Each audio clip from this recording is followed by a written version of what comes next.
Salam sejahtera Malaysia, terima kasih kerana menonton video-video dalam channel ini. Sebelum kita mula, jangan lupa untuk tekan tombol subscribe, share, like dan komen. Let's go! Salam sejahtera dan salam perpaduan kepada seluruh rakyat Malaysia terkini dari Mahkamah. 4 pertuduhan salah guna kuasa Muhyiddin lengkap. Berita penuh. 4 pertuduhan salah guna kuasa terhadap Muhyiddin Yassin adalah lengkap dengan butiran untuk memaklumkan bekas Perdana Menteri itu mengenai kesalahan yang didakwa itu, kata seorang pendakwa raya. Semasa perbicaraan di Mahkamah Tinggi Kuala Lumpur berhubung permohonan Muhyiddin untuk membatalkan 4 pertuduhan jenayah itu, Timbalan Pendakwa Raya Ahmad Akram Gharib memperincikan butiran pertuduhan yang didakwa yang akan menjadi notis mencukupi kepada tertuduh berhubung kesalahan yang didakwa dilakukannya. TTP itu menegaskan bahawa 4 pertuduhan berkenaan menyatakan unsur-unsur kesalahan di bawah Seksyen 23-1 Akta SPRM 2009, iaitu Muhyiddin atas kapasitinya sebagai pegawai awam ketika itu, iaitu Perdana Menteri, telah menggunakan jawatan berkenaan untuk suapan RM232 juta ringgit. Adalah terlalu awal untuk mengatakan pertuduhan itu cacat. Pertuduhan itu adalah lengkap dengan notis yang mencukupi kepada Muhyiddin supaya dia boleh menyediakan pembelaan yang sewajarnya. Siapakah kamu ketika itu sebagai Perdana Menteri dan Presiden bersatu? Daripada mereka, dakwaan suapan diterima ialah Bukhari Equity Sendirian Berhad serta 2 syarikat lain dan seorang individu. Apalagi yang kamu perlukan? RM200 juta itu dan tarik antara 1 Mac 2020 dan 20 Ogos 2021 adalah khusus. Kamu Muhyiddin sepatutnya tahu apa yang kamu lakukan ketika itu. Beban terletak pada kami pendakwaan untuk membuktikan kamu melakukan apa yang kamu lakukan berdasarkan perincian itu, kata Akram kepada Hakim Muhammad Jamil Hussein. Muhyiddin memfailkan notis usul untuk membatalkan tuduhan itu pada 18 April lalu dengan menamakan pendakwa raya sebagai responden. Dia yang juga pengurusi Perikatan Nasional PN memohon supaya dilepas dan dibebaskan daripada keempat-empat pertuduhan yang dikenakan terhadapnya pada 10 Mac lalu dan memohon prosiding di Mahkamah Session ditangguhkan.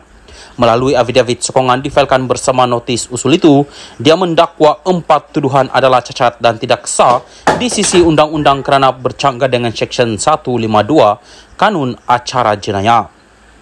Katanya, ia berikutan tiada mana-mana satu pun daripada tuduhan terbabit mendedahkan kesalahan mengikut Seksyen 23-1 Akta SPRM.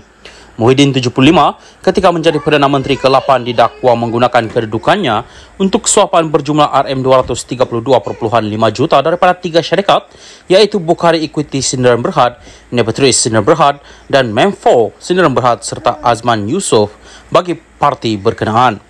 Dia dituduh melakukan perbuatan itu di Pejabat Perdana Menteri, Bangunan Perdana Putra, Pusat Pentadbiran Kerajaan Persekutuan di Putrajaya antara 1 Mac 2020 dan 20 Ogos 2021. Salam sejahtera dan salam perpaduan kepada seluruh rakyat Malaysia. Berita panas hari ini bertajuk Lupus Hutang Peneroka PN Tak Bentang dalam Belanjawan Tegas Anwar. Berita penuh. Perdana Menteri Anwar Ibrahim kekal dengan pendiriannya yang mendakwa bekas Perdana Menteri Muhyiddin Yassin tidak pernah melaksanakan langkah untuk melupuskan pinjaman peneroka Felda berjumlah RM8.3 bilion ringgit.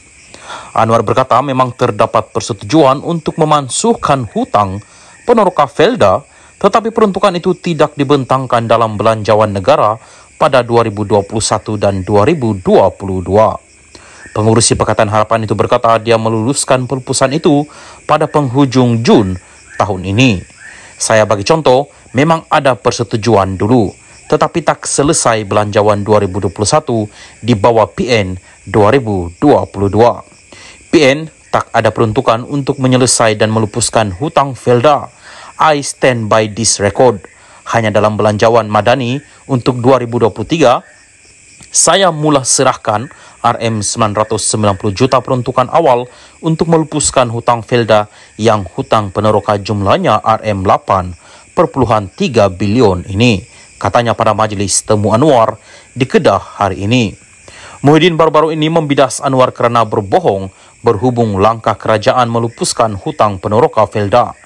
Dalam satu kenyataan, Muhyiddin berkata hutang Peneroka sebenarnya sudah dilupuskan oleh kerajaan pimpinannya pada 2021 lagi.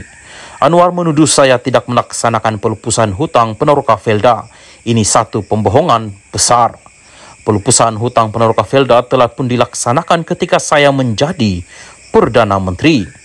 Namun oleh kerana kekangan aliran tunai Felda, kerajaan PHBN tidak dapat melaksanakan pelupusan hutang Peneroka secara berterusan, katanya. Muhyiddin yang juga Presiden Bersatu turut memetik kenyataan bekas pengurusi Felda Idris Jusso pada 24 Februari lalu bahawa pelupusan pinjaman Peneroka Felda bernilai kira-kira RM8.3 bilion telah selesai dilaksanakan pada 2021. Kementerian Keuangan pada 28 Jun lalu mengumumkan telah perjanjian melibatkan jaminan kerajaan kepada Felda untuk menstruktur semula pinjaman agensi itu melalui terbitan sukuk dan kredit pusingan dalam usaha memulihkan kedudukan keuangan Felda. Jaminan kerajaan itu ditandatangani oleh Anwar yang juga Menteri Keuangan. Kementerian itu berkata sebahagian besar daripada penstrukturan semula itu adalah untuk mengurangkan prinsipal hutang Felda dengan institusi keuangan sebanyak RM7.9 bilion ringgit.